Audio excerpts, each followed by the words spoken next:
Good evening friends. स्वागत है आपका हमारे यूट्यूब चैनल जीएस कैप्सूल में। आई होप आप सभी लोग अच्छे होंगे और आपकी तैयारी अच्छी चल रही होगी। फ्रेंड्स, आप सभी को पता है मैं लगातार आपको फॉरेस्ट गार्ड का जो पैट 2022 से एग्जाम है, जिसमें नया सिलेबस आयोग के द्वारा घोषित किया गया है, उसके तहत आपको तैयारी करा रहा हूँ और इसके 2 टॉपिक्स मैं ऑलरेडी कवर कर चुका हूँ, जो आपका एनवायरमेंट वाला सेक्शन है। आज हम तीसरे टॉपिक का पार्ट 1 डिस्कस करेंगे, जिसमें मैं आपको टाइगर रिजर्व के बारे में बताऊंगा कि टाइगर रिजर्व भारत में कितने हैं, टाइगर्स का संरक्षण क्यों इंपॉर्टेंट है, टाइगर से संबंधित इंटरनेशनल बिग कैट अलायंस क्या है, कौन सी धारा के तहत टाइगर रिजर्व एस्टेब्लिश किए जाते हैं, नेशनल टाइगर कंजर्वेशन अथॉरिटी क्या है, प्रोजेक्ट टाइगर क्या है, कंजर्वेशन अश्योर्ड टाइगर स्टैंडर्ड्स क्या है, integrated tiger habitat management program क्या है। इन सब के बारे में बात करेंगे पूरा डिटेल में। और मैंने मैप भी इसमें लगाए हैं, जिससे पूरा आपको टाइगर रिजर्व मैप के हिसाब से अलग अलग याद हो जाए। और लास्ट में मैंने कुछ करंट अफेयर्स में जो टाइगर रिजर्व रहे हैं उसकी एक सूची बनाई है, ताकि आपको करंट से जोड़कर भी मैं चीजें समझा पाऊं। अगर वीडियो अच्छा लगे और आपने पहले के 2 पार्ट्स नहीं देखे हैं तो प्लीज वो दोनों पार्ट्स भी आप जाकर देख लीजिए, आपकी तैयारी को काफी अच्छा करेंगे। दोनों के पीडीएफ टेलीग्राम ग्रुप में अपलोडेड है, फ्री में जाकर आप उनको वहां से डाउनलोड कर सकते हैं। बाकी आपका कोई सजेशन हो तो आप कमेंट बॉक्स में सजेस्ट भी कर सकते हैं। तो चलिए शुरू करते हैं। टॉपिक 3 का ये पार्ट 1 होने वाला है, टाइगर रिजर्व। सबसे पहले हम बाघ से संबंधित कुछ प्रमुख तथ्य देखते हैं कि बाघ का साइंटिफिक नेम क्या है, क्योंकि कभी कभी एग्जाम में सीधे साइंटिफिक नेम आपका पूछ लेता है। इसकी सब स्पेशीज या उप प्रजातियां कितनी हैं, कौन सा स्टैंड कैटेगरी में इसको आईयूसीएन में रखा गया है, ये सारी बातें हम शुरू करते हैं। बाघ से संबंधित कुछ प्रमुख तथ्य। अगर बाघ के वैज्ञानिक नाम की बात करें तो यह है पैंथेरा टाइग्रिस। देखिए, ये जो नामकरण होता है ये कार्ल लिनेयस, ठीक है, कार्ल लिनेयस एक वैज्ञानिक थे जिन्होंने ये क्लासिफिकेशन करना शुरू किया है। इसमें पहला जो टर्म होता है ये होता है आपका जीनस, दूसरी जो टर्म होती है ये होती है स्पेशीज, ठीक है, या प्रजाति। तो जो जीनस है टाइगर का वो है पैंथेरा और जो स्पेशीज है वो है टाइग्रिस। क्योंकि देखिए, पैंथेरा जो जीनस है इसमें कई सारी स्पेशीज आती हैं, जगुआर आते हैं, आपका लेपर्ड आते हैं, चीता आते हैं, कई सारी अलग अलग स्पेशीज इसमें आती हैं। तो ठीक है, ये आपका पैंथेरा टाइग्रिस इसका साइंटिफिक नेम है और ये नेशनल एनिमल ऑफ इंडिया है, भारत का राजकीय पशु है। स्पेशली कौन, रॉयल बंगाल टाइगर, जो आपको सुंदरवन में देखने के लिए मिलता है। प्रत्येक वर्ष 29 जुलाई को धारीदार बिल्ली के संरक्षण को बढ़ावा देने के साथ साथ उसके प्राकृतिक आवासों की रक्षा के लिए वैश्विक प्रणाली की वकालत करने हेतु अंतर्राष्ट्रीय बाघ दिवस यानी इंटरनेशनल टाइगर डे के रूप में मनाया जाता है। तो दूसरा फैक्ट क्या है, 29 जुलाई को आपका इंटरनेशनल टाइगर डे मनाया जाता है। देखिए, सबसे इंपॉर्टेंट अगर मैं आपको बात बताऊं, 2010 में एक समिट हुई थी, टाइगर समिट के नाम से उसको जाना जाता है, या फिर आप उसको सेंट पीटर्सबर्ग समिट भी बोल सकते हैं। रशिया का एक शहर है सेंट पीटर्सबर्ग, वहां पर यह समिट हुई थी और इसमें यह निर्णय लिया गया था कि 2022 तक, ठीक है, 2022 तक जहां जहां पर टाइगर पाए जाते हैं, जिन देशों में, टोटल 13 विश्व में टाइगर रेंज कंट्रीज हैं, ऐसी 13 देश हैं जहां पर टाइगर्स आपको मिलते हैं। वो देश 2022 तक टाइगर्स की संख्या को दुगना करेंगे। ये सबसे बड़ा इस मीटिंग में निर्णय लिया गया था और वहीं पर यह कहा गया था कि 29 जुलाई को प्रतिवर्ष हम टाइगर डे मनाएंगे। इंटरनेशनल टाइगर डे की स्थापना 2010 में रूस में आयोजित सेंट पीटर्सबर्ग टाइगर समिट में जंगली बाघों की संख्या में गिरावट के बारे में जागरूकता बढ़ाने, उन्हें विलुप्त होने से बचाने और बाघ संरक्षण के कार्य को प्रोत्साहित करने के लिए की गई थी। देखिए, इनको विलुप्त होने से बचाने के लिए या सरकार का इसके ऊपर इतना फोकस क्यों है, ये मैं आपको आगे बताऊंगा कि आखिर जो टॉप कार्निवोर्स होते हैं या जो खाद्य श्रृंखला में टॉप पर जीव जंतु होते हैं वो हमारे इकोसिस्टम या इकोलॉजी के लिए इतने इंपॉर्टेंट क्यों हैं। और आपने देखा होगा जितने भी ऐसे जानवर हैं, जरा सी भी उनकी संख्या में कमी आती है, हर देश की सरकार पूरा एक्टिव हो जाती है, क्योंकि कहीं ना कहीं अगर इनकी संख्या में कमी आ रही है तो समझ लीजिए आपका इकोलॉजिकल बैलेंस बिगड़ रहा है, खराब हो रहा है। और जैसे ही इनकी संख्या में बढ़ोतरी होती है, मतलब धीरे धीरे आपका इकोलॉजिकल सिस्टम सस्टेन करेगा।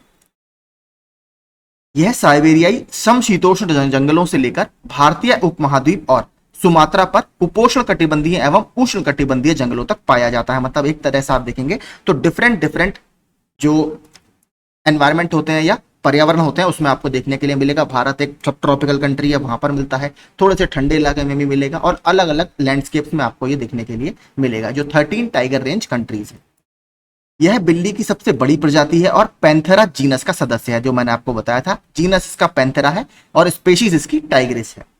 परंपरागत रूप से बाघों की 8 उप प्रजातियों को मान्यता दी गई है, जिसमें से देखिए 3 ऑलरेडी विलुप्त आपकी हो चुकी हैं। तो जो टाइग्रिस आपकी स्पेशीज है, इसमें 8 सब स्पेशीज हैं या 8 उप प्रजातियां हैं, जिसमें से 3 आपकी ऑलरेडी विलुप्त हो चुकी हैं। तो वो देखते हैं कौन कौन सी 8 प्रजातियां हैं। तो सबसे पहले बंगाल टाइगर भारतीय उपमहाद्वीप में पाए जाते हैं।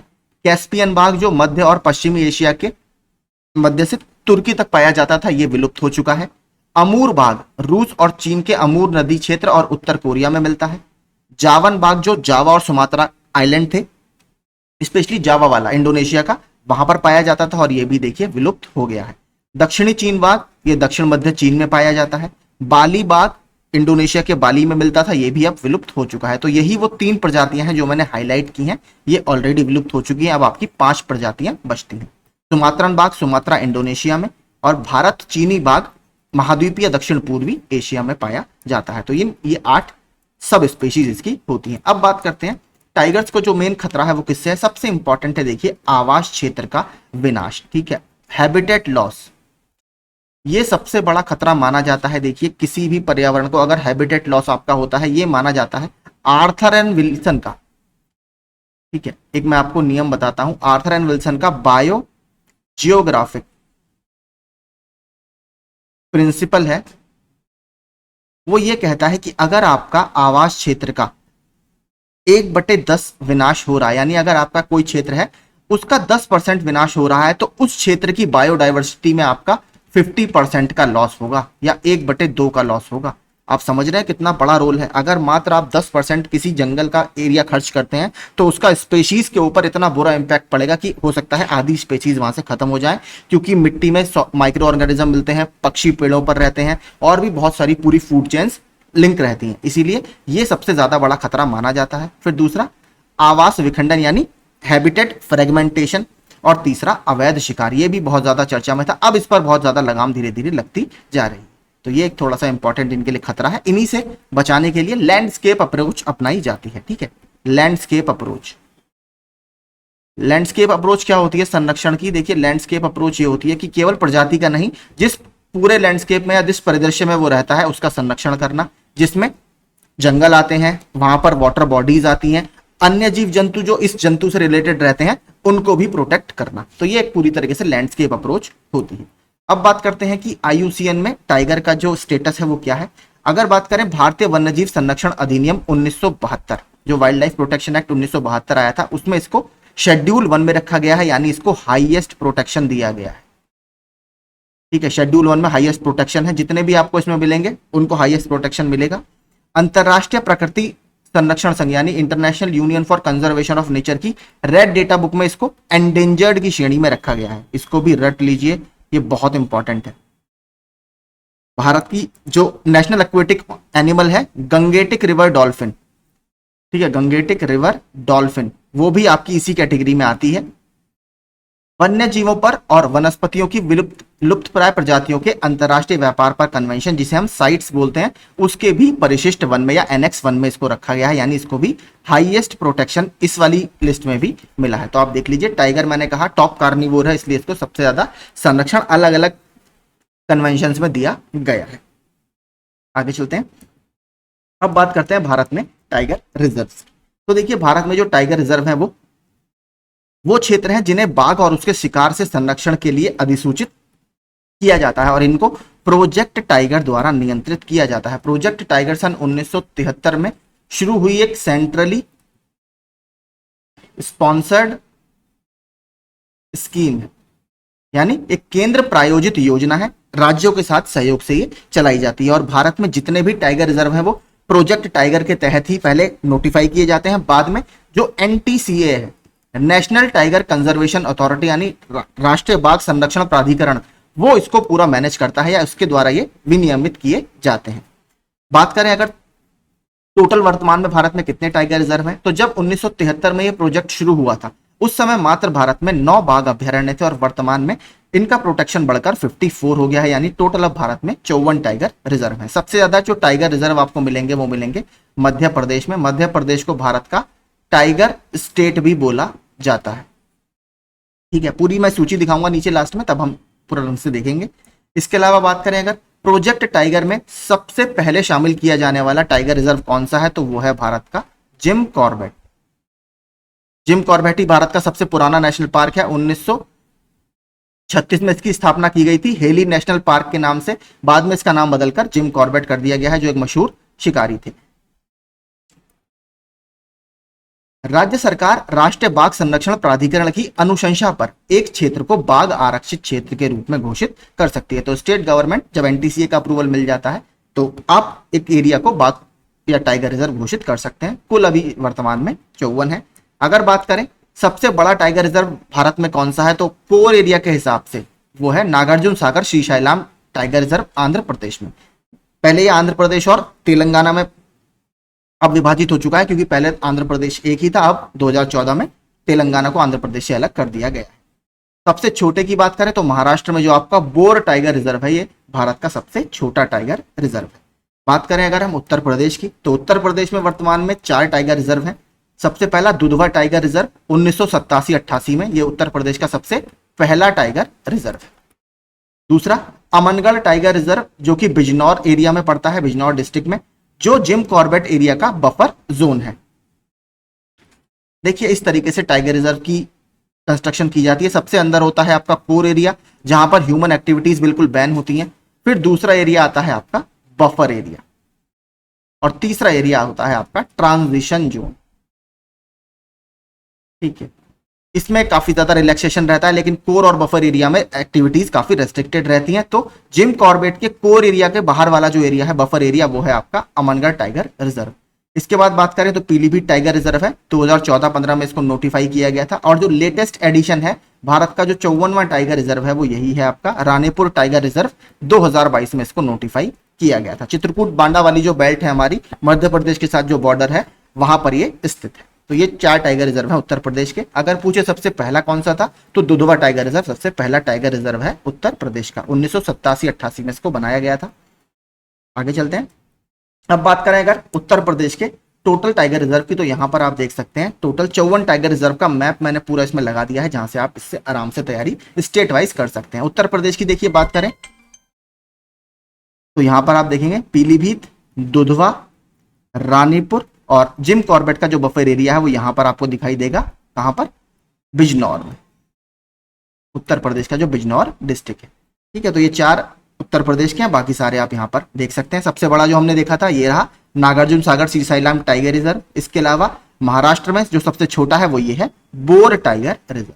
ठीक है, बाकी सब आप पूरा मैप से देखकर अपना रिवीजन स्टेट वाइज कर सकते हैं, क्योंकि देखिए यहां से एक प्रश्न तो आपका जरूर बनेगा। वन दरोगा में भी यहां से प्रश्न आए थे मैचिंग वगैरह में, और यहां से आपका प्रश्न इसमें भी आने की संभावना है। आगे चलते हैं। अगर भारत में बाघों की आबादी की स्थिति, तो अगर वर्तमान में बात करें, जो सबसे लेटेस्ट 5th टाइगर एस्टिमेशन हमारा आया है 2022 में। ठीक है, 2022 तक लॉन्च ये 2023 में हुआ था, रिपोर्ट अप्रैल 2023 में आई थी। तो भारत वैश्विक बाघों की आबादी का लगभग 75% से अधिक का निवास है। और एक सबसे इंपॉर्टेंट जो हमने अभी तक इसमें अचीवमेंट हासिल की है, जो 2010 में सेंट पीटर्सबर्ग समिट हुई थी रशिया में या रूस में, उसमें कहा गया था कि 2022 तक आपको बाघों की संख्या को दुगना करना है। यहां पर आप देख सकते हैं T/2, मतलब टाइगर्स की संख्या को दुगना करना बाय 2022 यानी 2022 तक। लेकिन भारत ने यह टारगेट 2018 में ही अचीव कर लिया था। ठीक है, 2018 का जो एस्टिमेशन था उसमें हमारे यहाँ 2967 टाइगर थे। अभी नीचे पूरा हम दिखाएंगे। जो लेटेस्ट है वो इसके बाद की है, जिसमें हमारे यहाँ 3167 अब वर्तमान में टाइगर हैं, जो पूरी दुनिया में सबसे ज्यादा है। और लगभग पूरी दुनिया के 75% टाइगर आपको भारत में ही मिलेंगे। यहां पर आप पढ़ेंगे, भारत ने बाघ संरक्षण पर सेंट पीटर्सबर्ग घोषणा के लक्षित वर्ष 2022 से 4 साल पहले 2018 में ही बाघों की आबादी को दुगना करने का लक्ष्य हासिल किया। अब बात करते हैं जो सबसे लेटेस्ट टाइगर की गणना हुई है उसके फैक्ट्स के बारे में। अखिल भारतीय बाघ आकलन के 5वें चक्र की मुख्य बात, बाघ जनगणना 2022 के अनुसार भारत में बाघों की संख्या बढ़कर 3167 हो गई है। तो देखेंगे हम साल दर साल कैसे संख्या बढ़ी है। आंकड़ों के अनुसार 2006 में 1411 थे, जो 10 में बढ़कर 1706 हुए, 2014 में 2226 हुए, 18 में 2967 हुए। जब हमने बाघों की संख्या को आप देखेंगे 1411 थे 2006 में, और 2022 तक हमें दुगना करना था, लेकिन हमने 18 में ही 2800 का लक्ष्य पार कर लिया। और 22 में हम देखेंगे तो 3167 वर्तमान में हमारे यहाँ एस्टिमेटेड टाइगर है। टाइगर की जो गणना की जाती है वो एवरी 4 ईयर की जाती है, ठीक है, हर 4 साल में ये रिपोर्ट आती है। देश में पिछले 2 दशकों में बाघों की संख्या लगभग दोगुनी हो गई है। उत्तराखंड और उत्तर प्रदेश जैसे उत्तर पश्चिमी राज्यों में अब रिजर्वों से बाहर अधिक बाघ हैं। देखिए ये पॉइंट थोड़ा सा इंपॉर्टेंट है। मोस्टली जो टाइगर होते हैं ज्यादातर टाइगर रिजर्व में कोर और बफर एरिया में मिलते हैं, लेकिन उत्तराखंड और उत्तर प्रदेश में क्योंकि टाइगर एक जगह रुकता नहीं है, कंटिन्यूअसली मूव करता रहता है, तो इन 2 राज्यों में ऐसा देखा गया कि टाइगर रिजर्व या संरक्षित क्षेत्र से बाहर बहुत सारे बाघ हैं। इसीलिए अधिकारियों को जो इनका हैबिटेट है उसको मार्क करने या डिमार्केट करने और पर्यावास के संरक्षण के लिए अधिक कदम उठाने की आवश्यकता है। इसका देखिए मुख्य कारण क्या है, मानव पशु संघर्ष भी इससे काफी ज्यादा बढ़ रहा है। जो अगला पॉइंट आप पढ़ेंगे उससे आपको समझ में आएगा। सर्वेक्षण में शामिल अवधि 2018 से 22 तक 551 बाघों की मौत भी हुई, जिसमें 208 वयस्क थे, ठीक है, क्योंकि आपको पता है बच्चे तो मर जाते हैं ज्यादातर क्योंकि और जानवर उनका शिकार कर लेते हैं, लेकिन 208 वयस्क टाइगर भी इन 4 सालों में हमें उनकी मृत्यु देखने के लिए मिली, जो कहीं ना कहीं मानव वन्यजीव संघर्ष का एक जीता जागता उदाहरण है। और इसमें कई सारे इंसानों की मौत भी हो जाती है। तो इसीलिए उत्तर प्रदेश और उत्तराखंड या इसके अलावा और भी जो राज्य हैं जहां पर बाघ संरक्षित क्षेत्र के बाहर हमें ज्यादा मिलते हैं, वहां पर हैबिटेट कंजर्वेशन या उनके पर्यावास को बढ़ाने की आवश्यकता है। आगे चलते हैं। यहां पर अगर आप देखेंगे तो इससे आप पूरा फोटो के तहत भी समझ सकते हैं कि 18 में 2967 थे और 22 में 3167 बाघ आपके हो गए हैं। अब बात करते हैं आखिर बाघ संरक्षण का इतना ज्यादा महत्व क्यों है। बाघ संरक्षण वनों के संरक्षण का प्रतीक है। क्यों, देखिए टाइगर जो है, टाइगर अपनी फूड चेन में सबसे टॉप पर आता है, ठीक है। अगर बात करें हम एक नॉर्मल सी फूड चेन की, जो है मान लीजिए ग्रास या घास है, फिर है हिरन या डियर, और फिर आता है आपका टॉप पर टाइगर। अब देखिए ये वनों का प्रतीक कैसे है। मान लीजिए अगर टाइगर की संख्या किसी इकोसिस्टम में कम हो रही है, अगर टाइगर की संख्या कम होगी तो टाइगर डियर का शिकार कम करेगा, मतलब डियरों की संख्या में अप्रत्याशित रूप से होगी वृद्धि। जब डियर्स की संख्या में अप्रत्याशित रूप से वृद्धि होगी तो डियर्स खाएंगे क्या, घास। अब मान लीजिए डियर्स इतने ज्यादा हो गए कि घास उस लेवल पर नहीं बढ़ पाई जितने लेवल पर बढ़नी चाहिए थी, तो होगा क्या, उस जगह पर घास की होगी ओवर ग्रेजिंग, यानी वो जरूरत से ज्यादा घास वहां पर खाएंगे क्योंकि उनकी संख्या अब कंट्रोल नहीं हो रही है, क्योंकि टाइगर्स पहले उनका शिकार करते थे लेकिन अब टाइगर्स की संख्या कम हो गई है, तो डियर्स की संख्या बढ़ती जा रही है। तो यहां पर जब ओवर ग्रेजिंग होगी तो आपका जमीन से ग्रास कवर होगा कम। जब जमीन से ग्रास कवर कम होगा तो क्या होगा, लैंड डिग्रेडेशन, ठीक है, लैंड डिग्रेडेशन की समस्या बढ़ेगी, ठीक है, यानी जमीन आपकी खराब होनी शुरू होगी। जब ग्रास कवर कम हो जाएगा, घास का कवर कम हो जाएगा, बारिश आएगी तो आपका सॉइल डिग्रेडेशन भी होगा, यानी मिट्टी का कटाव भी होगा, जो मिट्टी में ऑर्गेनिज्म रहते हैं उनका नुकसान भी होगा। तो इसलिए देखिए टाइगर जो है काफी इंपॉर्टेंट माना जाता है किसी भी इकोसिस्टम के लिए, क्योंकि पूरे इकोसिस्टम की लाइफ को ये दिखाता है। बाघ एक अनूठा जानवर है जो किसी स्वास्थ्य या स्वस्थ परिस्थितिकी तंत्र और उसकी विविधता में महत्वपूर्ण भूमिका निभाता है, जो मैंने आपको ऊपर बताया। यह खाद्य श्रृंखला में उच्च उपभोक्ता है, जो खाद्य श्रृंखला में शीर्ष पर है, और जंगली मुख्य रूप से बड़े स्तनपाई की आबादी को नियंत्रण में रखता है, जो हमने बताया अभी डियर्स। इस प्रकार बाघ शिकार द्वारा शाकाहारी जंतुओं और उस वनस्पति के मध्य संतुलन बनाए रखने में मदद करता है जिस पर वे भोजन के लिए निर्भर होते हैं। जैसा मैंने आपको अभी पूरा ओवरग्रेजिंग के एग्जांपल से बताया, जो चीज मैं आपको यहाँ पर बता रहा था, यहाँ पर आप देख सकते हैं ये घास खाएगा और इसको शेर खाएगा। अगर टाइगर्स की संख्या में कमी होगी तो इनकी संख्या बढ़ेगी, जिसके तहत ये बहुत ज्यादा घास खाने लगेंगे और इकोसिस्टम बैलेंस आपका पूरा खराब हो जाएगा। अब बात करते हैं कि टाइगर से संबंधित कौन कौन से संरक्षण के प्रयास भारत सरकार द्वारा चलाए गए हैं। उसमें सबसे इंपॉर्टेंट और जो मील का पत्थर साबित हुआ है वो है प्रोजेक्ट टाइगर, जो 1973 में लॉन्च हुआ था। अभी 2023 में हमने इसकी 5th एनिवर्सरी या 50वीं वर्षगांठ भी मनाई है, और उसमें हमने एक बहुत इंपॉर्टेंट इनिशिएटिव लॉन्च किया है, IBCA यानी इंटरनेशनल बिग कैट अलायंस। उसके बारे में आगे देखेंगे। एक अनुमान के अनुसार भारत में 1900 में लगभग 40,000 बाघ थे, परंतु 1972 में यह संख्या घटकर मात्र 1800 रह गई। इसीलिए केंद्र सरकार द्वारा प्रोजेक्ट टाइगर को 1973 में प्रारंभ किया गया था। देखिए 1972 और 1973 ये बहुत इंपॉर्टेंट साल रहे हैं भारत में पर्यावरण संरक्षण को लेकर। 1972 में आता है आपका वाइल्ड लाइफ प्रोटेक्शन एक्ट 1972, यानी वन्य जीव संरक्षण अधिनियम, सबसे पहले यह आता है। फिर नेक्स्ट ईयर आपका प्रोजेक्ट टाइगर भारत सरकार के द्वारा लॉन्च किया जाता है। वाइल्ड लाइफ प्रोटेक्शन एक्ट में टाइगर को शेड्यूल 1 में रखा गया है, सबसे ज्यादा प्रोटेक्शन दी गई है। यह पर्यावरण, वन और जलवायु परिवर्तन मंत्रालय की एक केंद्र प्रायोजित योजना है। देखिए सेंट्रल स्पॉन्सर्ड स्कीम है, यानी राज्यों के साथ मिलकर इसको चलाया जाता है। यह देश के राष्ट्रीय उद्यानों में बाघों को आश्रय प्रदान करता है। अब इसका मुख्य उद्देश्य क्या है? भारत में बाघों की उपलब्ध जनसंख्या का वैज्ञानिक यानी साइंटिफिक, आर्थिक यानी इकोनॉमिक, सांस्कृतिक यानी कल्चरल और आर्थिक मूल्यों के लिए रख रखाव सुनिश्चित करना। इस तरह के जैविक महत्व के क्षेत्र को लोगों के लाभ, शिक्षा और आनंद के लिए एक राष्ट्रीय विरासत के रूप में संरक्षित करना। आपने देखा होगा यहाँ पर जो रिसर्च स्कॉलर्स होते हैं वो अपनी रिसर्च भी करते हैं। टाइगर सफारीज वगैरह अलग अलग नेशनल पार्क में, बांधवगढ़ टाइगर रिजर्व, पन्ना टाइगर रिजर्व में ऑर्गेनाइज की जाती है, जिससे राज्य सरकार की आय भी बढ़ती है और लोकल लोगों को वहां पर रोजगार भी मिलता है, गाइड के रूप में और अन्य रूपों में भी। अब देखिए जो मैं बता रहा था, 2023 में प्रोजेक्ट टाइगर की 50वीं वर्षगांठ पर भारत सरकार ने यह इनिशिएटिव लॉन्च किया है, तो इसके बारे में पूरा देखते हैं। केंद्रीय मंत्रिमंडल ने औपचारिक रूप से अंतरराष्ट्रीय बिग कैट अलायंस यानी आईबीसीए की स्थापना की घोषणा की। इसके लिए केंद्र सरकार वर्ष 2028 तक 150 करोड़ रुपए की एकमुश्त बजटीय सहायता देगी। तो बजट एलोकेशन इसमें 150 करोड़ रुपए का किया गया है इंटरनेशनल बिग कैट अलायंस के लिए।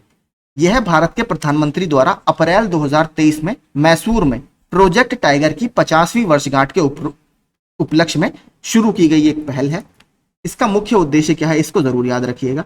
आईबीसीए का उद्देश्य 7 बड़ी बिल्लियों के संरक्षण के लिए सहयोग सुनिश्चित करना है, क्योंकि मैंने आपको बताया अलग अलग देशों में पाया जाता है और टाइगर लगातार मूव करता रहता है, तो देशों के बीच में कोऑर्डिनेशन होना बहुत जरूरी है। कौन कौन है? शेर, बाघ, तेंदुआ, चीता, हिम तेंदुआ, जगुआर और प्यूमा, ये स्पेशल कैटेगरी है सारी।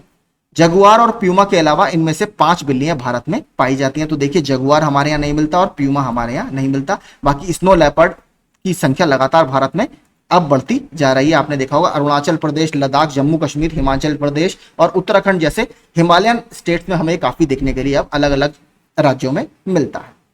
अगर बात करें इसकी मेंबरशिप किस किस के लिए है, यह 97 रेंज देशों के लिए खुली है, यानी 97 दुनिया में ऐसी रेंज कंट्रीज मानी जाती हैं, यानी टोटल ऐसे 97 देश हैं जहां पर इन 7 बाघ प्रजातियों में से या बिल्ली की प्रजातियों में से कोई ना कोई प्रजाति पाई जाती है, जिसमें इन बड़ी बिल्लियों के प्राकृतिक आवास शामिल हैं। साथ ही अन्य इच्छुक राष्ट्र, अंतरराष्ट्रीय संगठन भी इसमें शामिल है।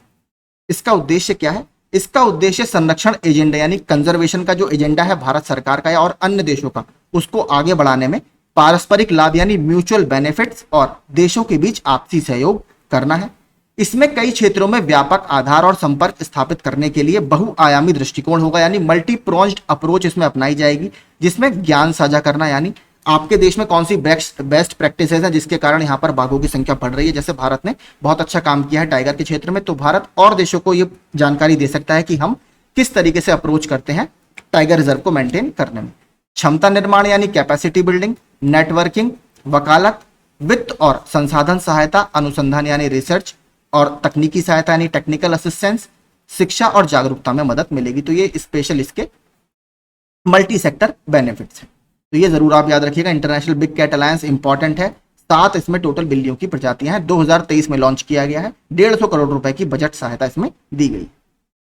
आगे चलते हैं। अब बात करते हैं नेशनल टाइगर कंजर्वेशन अथॉरिटी की, क्योंकि यही है आपका जो प्रोजेक्ट टाइगर को एक्चुअल में ग्राउंड लेवल पर मेंटेन करता है। राष्ट्रीय बाघ संरक्षण प्राधिकरण पर्यावरण, वन और जलवायु परिवर्तन मंत्रालय के तहत एक सांविधिक निकाय है, तो ये याद रखिएगा। ये ministry of environment, forest and climate change के अंतर्गत आता है। इसको वर्ष 2005 में टाइगर टास्क फोर्स की सिफारिशों के बाद स्थापित किया गया था। देखिए इसका बैकग्राउंड मैं आपको बताता हूं। एक्चुअल में क्या हुआ था, भारत का एक बहुत फेमस टाइगर रिजर्व है Sariska tiger reserve. Sariska tiger reserve में 2004 में अप्रत्याशित रूप से टाइगर्स की संख्या हो गई थी 0, यानी एक तरह से पूरे सरिस्का टाइगर रिजर्व में कोई टाइगर साइट ही नहीं हुआ 2004 और 5 में। तो इसी को देखने के लिए एक टाइगर टास्क फोर्स बनाई गई थी। उसने फिर पूरा रिकमेंडेशन दिया था कि नेशनल टाइगर कंजर्वेशन अथॉरिटी या एक प्राधिकरण भारत सरकार को स्थापित करना चाहिए जो प्रॉपरली टाइगर रिजर्व को मैनेज करे। और फिर 2004 के बाद सरिस्का में रणथंबोर टाइगर रिजर्व से टाइगर लाकर वहां पर रीइंट्रोडक्शन किया गया और आज वहां पर लगभग 30 से ज्यादा टाइगर सरिस्का में फल फूल रहे हैं। तो काफी ज्यादा सक्सेसफुल ये रहा था। तो ये इसका पूरा बैकग्राउंड था। इसी के बाद 2005 में इसकी स्थापना की गई। इसको वन्यजीव संरक्षण अधिनियम 1972 के प्रावधानों के तहत गठित किया गया है। इसके शक्तियां और कार्यों के अनुसार बाघ संरक्षण को मजबूत करने के लिए 2006 में इसको बाद में संशोधित किया गया। अब बात करते हैं इसके क्या क्या कार्य हैं, इसको क्या क्या शक्तियां दी गई हैं। 2006 में संशोधित वन्य जीव संरक्षण अधिनियम 1972 की धारा 38 के अंतर्गत बाघ संरक्षण प्राधिकरण की शक्तियां और कार्य इस प्रकार हैं। राज्य सरकार द्वारा इस अधिनियम की धारा 38 फिफ्थ, देखिए इसको याद कर लीजिए, इंपॉर्टेंट है, और उपधारा 3 के तहत बाघ संरक्षण योजना को स्वीकार्यता देना। ठीक है, राज्य सरकार ने जो कंजर्वेशन प्लान बनाया है किसी टाइगर रिजर्व को लेकर, वो सेक्शन 38V की सब सेक्शन 3 के तहत बनाया जाता है, और उसको जो फाइनली अप्रूव करता है वो नेशनल टाइगर कंजर्वेशन अथॉरिटी ही करती है। अगर उन्हें लगता है कि इसके किसी सेक्शन में या किसी प्लान में चेंज करना चाहिए तो वो राज्य सरकारों को रिकमेंडेशन भी करती है। स्थायी पारिस्थितिकी के विभिन्न पहलुओं का मूल्यांकन करना तथा टाइगर रिजर्व के भीतर खनन, उद्योग और अन्य परियोजनाओं जैसे किसी भी पारिस्थितिक रूप से अपरिहार्य भूमि का उपयोग न करने के सिद्धांत को सुनिश्चित करना। देखिए खनन वाली एक्टिविटी से बता देता हूं, अभी जो हाईकोर्ट है राजस्थान का, उन्होंने ये कहा है कि जो सरिस्का नेशनल पार्क है या सरिस्का टाइगर रिजर्व है, इसके आसपास 68 माइनिंग एरियाज है। तो इन माइनिंग एरियाज में इन खदान उद्योग है, इसमें आप कमी करिए, क्योंकि कहीं ना कहीं ये सरिस्का टाइगर रिजर्व के जो इकोसिस्टम है उसको खराब कर रहे हैं।